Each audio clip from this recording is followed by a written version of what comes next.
Amud Aleph 38a. The Gemara says, and this is the Limud of Amud Yomi for Kodesh Cheshvan has been sponsored by Shahab and Shinaz Rabbi for the health and prosperity of their family and their Hatzlachan growth in Torah. Also has been sponsored by the Hami family. They do Nishmat Yosef ben Alegra Simcha bat Rachel, and Aliza Talia Sarah bat Hanoch Feivel, that the Neshamot should have an Aliyah. Amen. So the first line of Lamed Amud Aleph, the Gemara says, Amar le Abaye le Rav Yosef, Hi Kuba da'ara mai mevarachin ani laveh. We spoke about what Kuba da'ara is, which is really they had a indentation on the bottom of the oven that they had, or going to other Rishonim was indentation in the ground, which was surrounded by fire, and he would put just some water and flour, he will mix them, and it would become something resembling a bread. Not really a bread. It was not made necessarily to be eaten as a bread. So we spoke before that in halachot of challah, you would actually take challah from it, take off challah. But now, what's the bracha on this? Do you say hamotzi lehamin haaretz? Is this considered halachically bread? Or maybe it's just mezonot because it's never meant to be eaten as bread. Now, what is considered bread halachically is a very good question by itself. We have the Shulchan Aruch in Siman Kuf Samechet, that's 168 of Orahayim, discussing three different ideas of what could be bread. And Rabotai, that is the reason that we make mezonot on most of these things, right? What do you make on a cracker? Mezonot. What do you make on a sweet cake? Mezonot, right? On something that has, like now Hanukkah is coming up, on sufganiyot that have basically a filling of some sort of sweet. What do you say on it? Mezonot. Those three items are what Maran discusses there in Shulchan Aruch, because there's three-way mahloket rishonim. What is pat haba'a bekisnin? The Gemara says pat haba'a bekisnin mevarech alav borei minei mezonot. Pat haba'a bekisnin. Anything else you make hamotzi. In other words, this pat haba'a bekisnin, right? These words pat haba'a bekisnin. The Gemara says you say mezonot on it. Some understand it that this is referring to crackers. Pat shekosesin oto, crackery thing. It's made dry and hard. It's crackers. Others understand that this is something that the dough was kneaded with sweets, and therefore is a sweet cake. And yet others understand is something that is pat shekosesin oto kisin is with fillings, right? According to each one of these three, the other two, what's the bracha on them? Hamotzi. So you have 66% plus, right? Of the poskim, of the ideas of halachic opinions that would hold that crackers should be hamotzi, that sufganiyot, or sufganiyot is a little different because you cook them, but something that has filling will be hamotzi.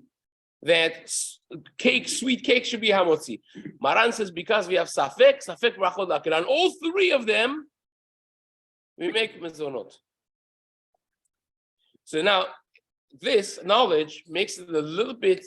First of all, this knowledge makes you understand why when you go to some rabbi's house and they have cake for dessert, the rabbi says, "Let's bench first, and then we'll have dessert." Why? Because it's safek. You have to say bracha on this or not, unless you have all three of them. That is crackery, it has fillings, and the dough is sweet. Then for sure, according to everyone, you have to say mezonot even during the Suda if it's coming, the kinuah Suda if it's coming for dessert. But otherwise, you have safek, so they'll say, let's bench, and then we'll say bracha on this. Then this is because of safek brachot lakel, you're not saying bracha. Okay, but here in our case, it makes us understand a little bit better that you could have something that looks like bread, but if it's not made to be eaten as seuda, as pat, maybe the bracha should not be hamotzi lechamin haaretz, right? Maran in Bet Yosef over there, when he explains why it is that a sweet cake or sweet bread you don't make hamotzi on? He says because people are not kovea seuda on this. Nobody eats this with their steak. It's sweet. Nobody eats this with their cheese, whatever it is. It's not a pat, a bread that people set themselves to eat this with the seuda. So that's the same idea of argument over here. Abaya asks, what is the bracha on this kuba da'ara? What do you say on it? Is it hamotzi? It looks like bread a little bit, but it's not made to be kovea seuda. So says the Gemara. Amale, Rabbi Yosef answers Abaye, Mi savra namahu, you think that this is bread? This is not bread. Guvla ba'almahu, this is just a gibul, a mush of dough-like item that you cooked it. It resembles bread. It's not really bread. Nobody eats this as kviut seuda, and therefore says Rabbi Yosef, mevarchin ilave bore mine mezonot. The bracha is not hamotzi lechem min haaretz. The bracha rather is bore mine mezonot. Morzutra kava seudate ilave. Now, in that spirit, the Gemara says Morzutra take set himself up to eat this as his seuda, and he ate a lot of it. And what bracha do you make if you set yourself up to eat it? No, you make hamotzi. Because pata ba'abekisnin also today, if you want to sit and eat Hawaiian sweet bread, let's say. Forget about that. Even cookies and crackers. You want to sit and eat cookies. Some people eat cookie. They're thinking about their latit lavo, that they have to go on a treadmill, and every little piece that they eat is Avinu Malkenu. And some people forget about all of that. They see the cookie, they go for it. So if you have 216 grams of cookie, and it's not a whole lot of them, but that's already considered the shi'ur of kviyut seuda. You have to wash, say hamotzi, and say birkat hamazon on the cookies, right? If you're eating a whole lot of them, you have to say hamotzi and birkat hamazon. So it says the Gemara, morzutra kava seudate ilave uberach ilave hamotzi lechem min haaretz. Says the Gemara, at the end he benched v'shalosh berachot. Amar Mor bar Ravashi. Mor bar Ravashi said, not only that if you set yourself up for it, you gotta say, but even Adam Yotze ba yedeh chovato bePesach. You could even eat this if you make it in a matzah format, that you don't let the dough rise and it's not fermented. Then you could actually use this for matzah. Why? Because lechem oni karinan beh. Because this is lechem oni. This is a bread of affliction. It's not a proper, risen, nice loaf of bread. It's something that doesn't rise because you just put it there. You mix them up before you get it to rise. The heat makes this to some sort of resemblance of baked item. So what is that? The Gemara says that could be actually used for matzah as well if it was cooked within the parameters of the Hilchot Pesach and matzah. Says the Gemara. Ma'amar Mor bar Ravashi. Another halacha we learned from Mor bar Ravashi, the son of Ravashi, is Haduv shat tamri mevarchin ilave shakol niya bidvaro. The dvash of tamarim, the juice of dates. What bracha do you make on it? Says the Gemara, shakol niya bidvaro. Now, what's the havamina? What is it coming to exclude? That don't think that you have to say Borei Pri Ha'etz because this is the essence of dates. No, this and other juices. What bracha do you make on orange juice? Not Ha'etz, but you make shakol niya bidvaro. My tama, what's the reason? And here is the Gemara introducing to us a halachic concept that we're going to be using in many areas of halakha. My tama ze'ah be'almahu. Because this is ze'ah be'alma. Ze'ah literally translated means sweat. What the Gemara means to say over here is this is not liquidated essence of date. This is not date made liquid. This is an outcome of dates, which we call sweat. It's an extract, but it's not an extract that resembles the fruit itself, halachically speaking. What about olive oil, obviously? And therefore, And therefore, we say Sha'akol Niya Bidvaro, not Ha'etz. Now, you'll see this in a very interesting Machloket Tanaim. Now, this is Amoraim. Or Rav Ashi is the last generation of Amoraim, right? Rav Ashi is the one that wrote the Gemara. Rav Ashi is the last generation of Amoraim. Now, much earlier, in the time of Rabbi Akiva's Rebbeim, right? Rabbi Akiva's Rabbis were Rabbi Eliezer and Rabbi Yehoshua, big Tanaim. They already were arguing about this as the Gemara. Come on, who is this following? More Rav Ashi, who says on the Dvash Tamarim, on the extract, on the juice, so to speak, the of dates, you say Sha'akol Niya Bidvaro. Which shita in Tanaim is he following? The high Tana, it's like the machloket of Tanaim that we learned in the Mishnah.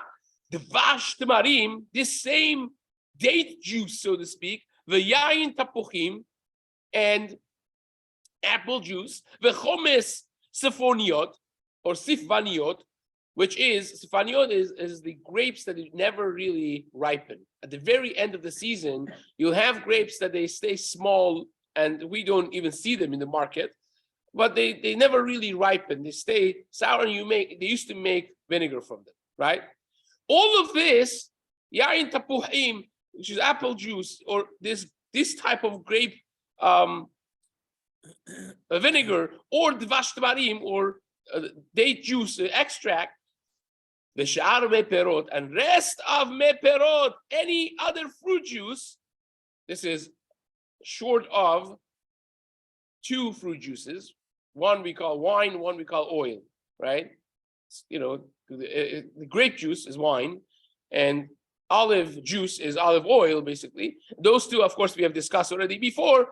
But on any other fruit juice, shel teruma, of teruma, that means if you have fruits that are teruma, belong to the kohen, Rabbi Eliezer mechayev keren v'chomesh. If a non-kohen eats teruma, what happens? B'shogeg. What happens?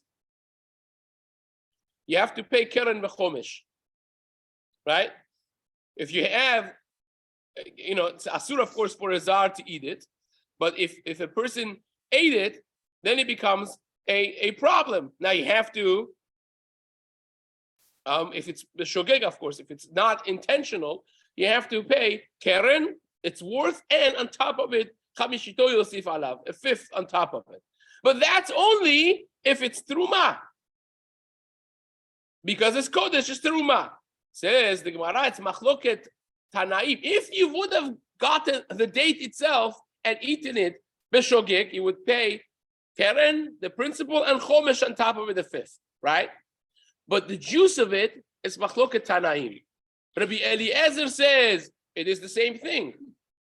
What's the difference if I have the date or the date juice? If I have the fruit or the fruit juice, is the same thing. Apple juice is the same thing as apple. If you the shogeg ate apple juice truma, you have to pay keren v'chomesh. Rabbi Yehoshua says no. It is not truma. It's, of course, it's asur to eat it because it comes from truma, but it's not the fruit itself. It's just ze'ah be'alma. Same concept. It is ze'ah be'alma, and therefore you pay the principal, no chomesh, no fifth on top of it, right? Rabbi Yehoshua, Rabbi Eliezer mechayev keren v'chomesh. Rabbi Eliezer says you have to pay the principal and a fifth on top. But Rabbi Yehoshua poter. Rabbi Yehoshua says no, you don't need to pay chomesh because you have not eaten the teruma itself, the ze'ah ba'almahu, and therefore the name teruma is not resting upon this. It's not on it, and therefore it is only the zetim va'anavim, olive oil and grape juice, that when you have the juice, the essence of the fruit is on it, and if it would be truma, it would be, the juice also would be called truma. All the other juices is ze'ah be'alma. So you see, more Rav Ashi is following the shita of Rabbi Yehoshua. It's a much earlier machloket. It's not something that in the last generation of Amoraim they came up with this, that, well, if you want to say bracha, you say sha'akol. It goes hand in hand.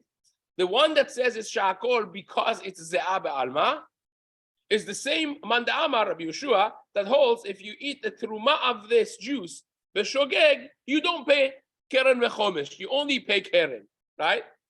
And the one that says that it is considered teruma, Rabbi Eliezer, in the generation of Tanaim, if you would ask him what bracha you make on it, he would say borei pri ha'etz, because it is the thing itself, right? Which brings us to the fascinating discussion of the Gemara. Next discussion in the Gemara we're going to have soon. What happens with the bracha if I make a date dough? I mush them completely, and I make something that does not resemble the looks of a date, but it is made out of date. Do you say sha'akol on that? Or do you say borei pri ha'etz? Right? Says the Gemara. Ha'um Rabbanan, Amale Ha'um Rabbanan le Rava. One of the Talmidim of Rava asked him a question. Trima mahu. What is the bracha on trima? What is trima? Trima is when you squish something, you break it down to small, small pieces. And now you want to know what the bracha is on it. That's called trima. Now, Rava did not understand that language of what is trima in dictionary. So Rava didn't know what he's asking. My kamarle. Yativ Ravina came and sat next to Rava. He saw the situation. He realized that Rava did not understand the lingo that this student was using. So he started helping out very subtly. So he asked the student who was asking the question, he said, which trima are you referring to? Are you referring to Amale de Shum Shemi Kamrat? Are you referring to the trima made out of sesames squished and broken down?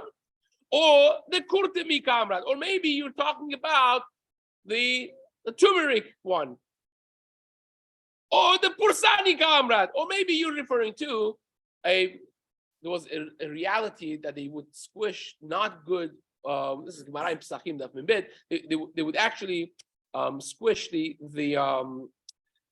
grapes and water them in order that the charsarim, the seeds, the grape seeds, they would absorb the juice and the wateriness of the mixture, and then they would process the charsarim, the seeds, into some sort of extract or food that they used to use, right? So which one are you referring to? So once Ravina said this, Rava Chap, he understood what the student was asking. He says, oh, Adachi v'achi ask Rava ledate, Amale. He says, oh, I understand what you're saying. Chashilta v'atai kamrad. You are referring to what I call chashilta, which is the same thing. That you take food and you squish it and you completely make a dough out of it, and that at kartan milta. You reminded me, says Rava, Hada Amar Rav Asi. What I heard from Rav Asi, that he said, Hai Tamri Shel Truma, dates that are Truma, that belong to the Kohen, Mutar La'asot Mehen Trima. You could make Trima out of them, the Asur La'asot Mehem Shchar, but you cannot make Shchar out of them. You cannot make schnapps out of them. Now, what is this halakha? When you have Truma is Kadosh. It's holy. You cannot just ruin it. There's an isur against ruining Truma. So the question is, what is considered ruining it? If I have a date, a beautiful, nice, large date, if I take it and make a dough out of this, is that considered ruining it? Well, I ruined the looks of it, certainly, but I cut it up to these small pieces. Is that ruining it? Or maybe I break it to pieces, I soak it in water, then I juice it, right?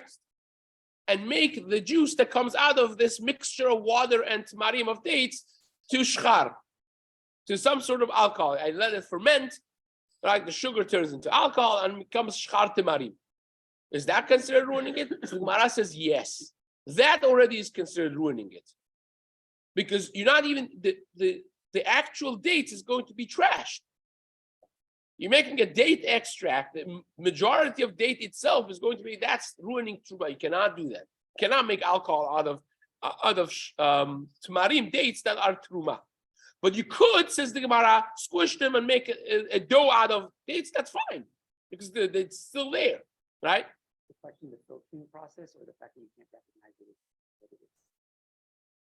No, it's not a matter of that you can't recognize it. Actually, this becomes a big machloket. I'm going to explain the machloket in just a moment. Right? Bear with me. Vehilchata, and the halacha is Tamri ve'avdinhu trima rabota. You ready? Tmarim, and you made out of them trima, says Rava. Mevarchin ilavayhu bore pri ha'etz. What bracha do you make on them? Bore pri ha'etz. My tama. Why? Because bemiltaihu kaimi kedemikara. They still maintain their status just like before. Now, the fact that it doesn't look any longer like tamarim, like dates, it's irrelevant because it is tamarim. Now, this becomes a very big machloket between Sfaradim and Ashkenazim, between Maran and Rama in Siman Resh Bet, in Shulchan Aruch Orach Chaim, in Seif Zayin. That's 202 in the seventh halacha. Maran brings this halacha, this very Gemara, of what is the halacha if I completely make a dough out of tamarim? What's the bracha on it? So Maran says, like we just learned in the Gemara, you say bore pri ha'etz. It's a dough mixed with the dates. No. You make a dough out of dates. You Just make the dates. dates, you squish them so much that it becomes like a dough. Just dates. They're just dates. Oh, there's no dough. And the Rama writes, the better bracha is, he also holds that you're yotzei if you say ha'etz. He also fulfilled your thing. But he says better to say shahakol on it. Now, why is this so profound? Because what's the bracha on falafel? So everyone says shahakol here, right? Is it shahakol? Falafel? Right. So it really depends who you ask. For instance, Rabbi Abba Shaul writes, his Talmidim write in Chelek Bet of Or Letzion, it says mezonot. Why is it mezonot? Because they mix in it breadcrumbs. He says, when I went the first time in Eretz Yisrael, which was recently actually, I wasn't in Eretz Yisrael for many, many years of my life. So I would go from falafel store to falafel store, like I was on a mission of falafels, and I would ask him, do you put breadcrumbs? Shalom. No one wanted to admit that they put anything else but chickpeas inside their falafel. So other people I don't put falafel. That's amazing. I said, I can forget about it. I can't figure this out. But he says they put it to ledabek to make it, the consistency of it should be good. And therefore, you go back to the Rav Shmuel that we had last page. Rav Shmuel, both of them say, Kol sheyesh bo chameshet min dagan. If you have grain into your mixture, do you remember that? So that's why he says, how about this? Says, no, what? That doesn't have any breadcrumbs in it. But what's the bracha? Remember, Maran says, Timarim shemi achan, dates that you make a dough out of them, you make poreperi ha'etz, not shakol. So this is chickpeas that you make them to. You make them to the balls, and then you deep fry them, and he makes it falafel. That's what it is. So what's the bracha? Chickpeas are hadama, right? So should come out to be hadama, right?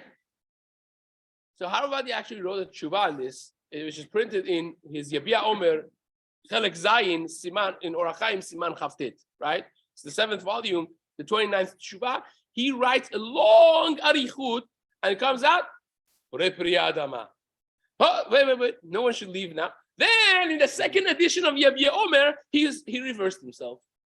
You take a look at the whole stuff, and the new ones probably put it already inside the Yabia Omer. They'll tell you, but back in the day, you had to actually go in the back of the Sefer to know that the halacha that is said in the Sefer doesn't apply.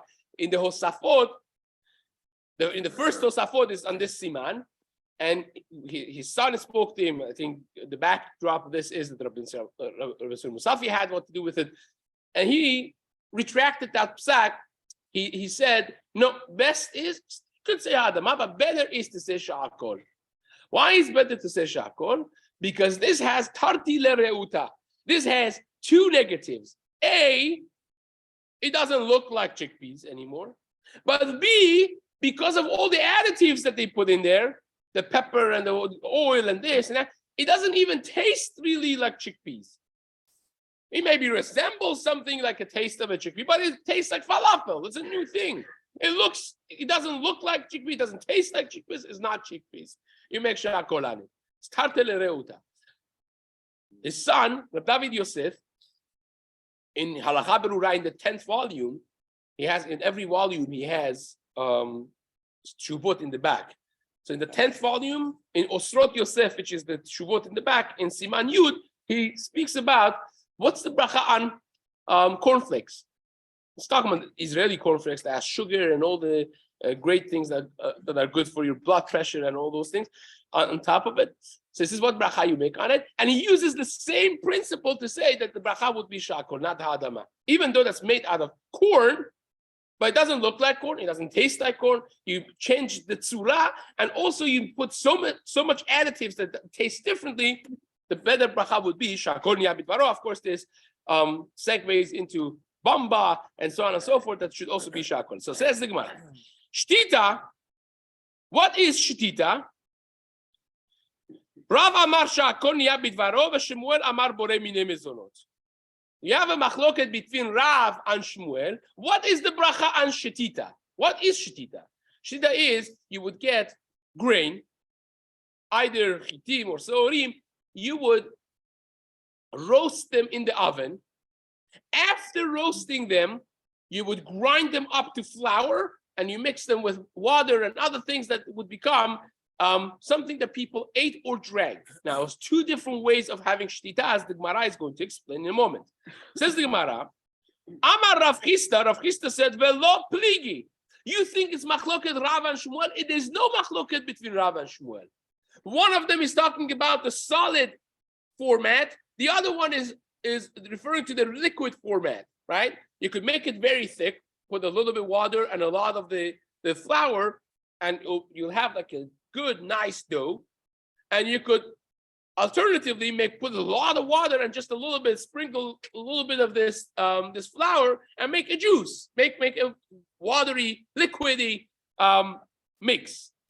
So says Rav Chisda, that is what they're talking about. When Shmuel tells you that this is borei minei mezonot, he's referring to the solid dough. When Rav tells you shakol niyabit baro, he's talking about the juice that you make out of this, right? Why would they make a juice out of it? They would drink it for refuah. They would drink this as medicine. That would, for digestive problems and constipation, all the other things that they used to drink this for that. So says the Gemara, habaraka. One of them is referring to the thick mixture, and the other one is talking about the liquid. So avala achila afti, the thick one, the dough, they make it for food, for eating purposes, and therefore you make mezonot on it. Rakal refuah avdi, the liquid, they make it for refuah, as a medicine for healing. So says the Gemara, Mativ Rav Yosef. Rav Yosef asks a question. V'shavin shebochashin et hashatot b'Shabbat. That we know, everyone agrees that you could mix this same juice that we just mentioned, right? On Shabbat, you could mix it and make it on Shabbat.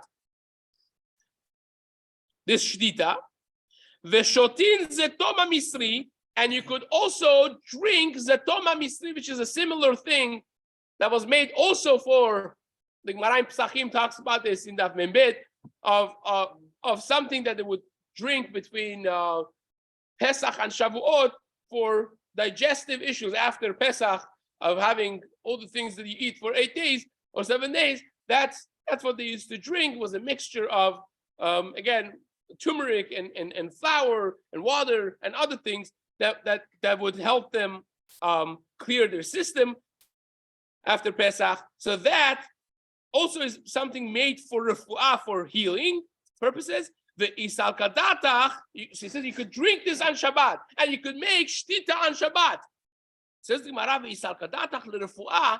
If you say that shtita, the juice, the liquid format of shtita, is made for refuah, you could have.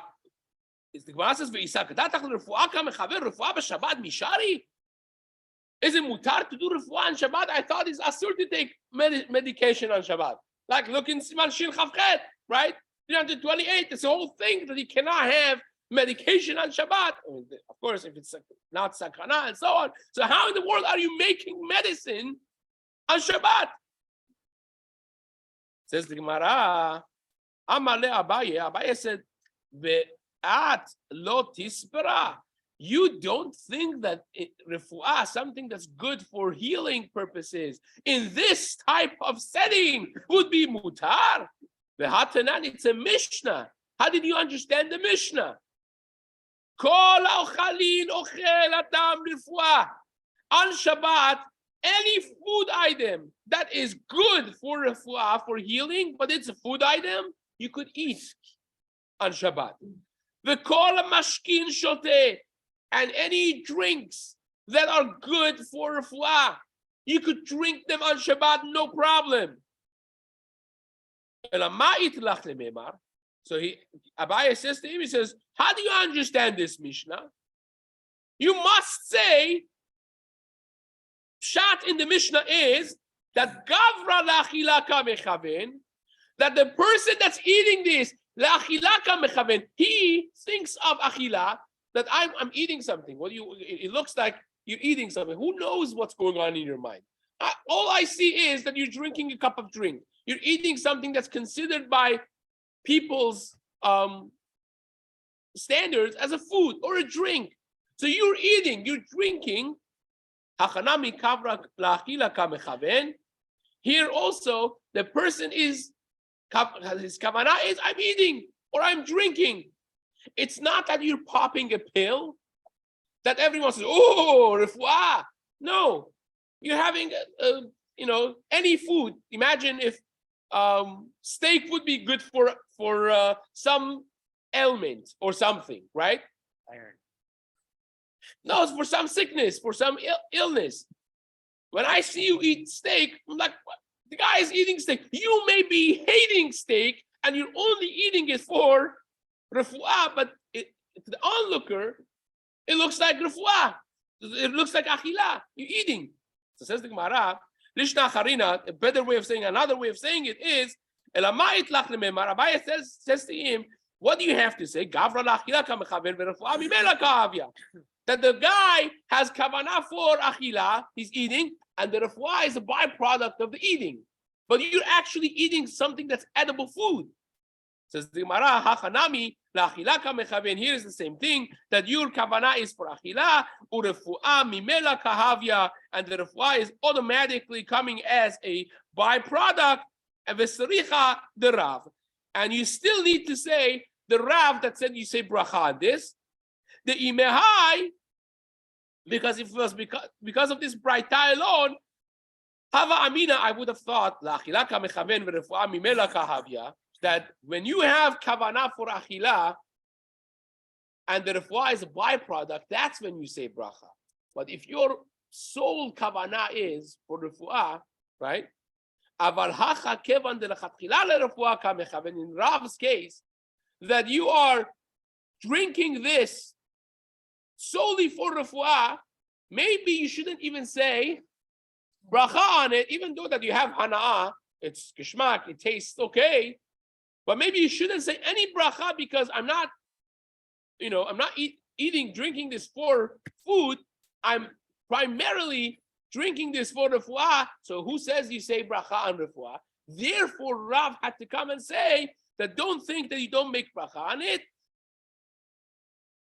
Lo livrich ilave. Maybe I would have thought don't say bracha on it. Klal kamash malan. It comes to teach us kevan de itle hana'ah. Once it's kishmak, it tastes good, and you have hana'ah from it. Ba'i beruchi. You still need to say bracha on it, and Bezat Hashem will continue this in the days to come. I always talk on dates that are mushed up. We actually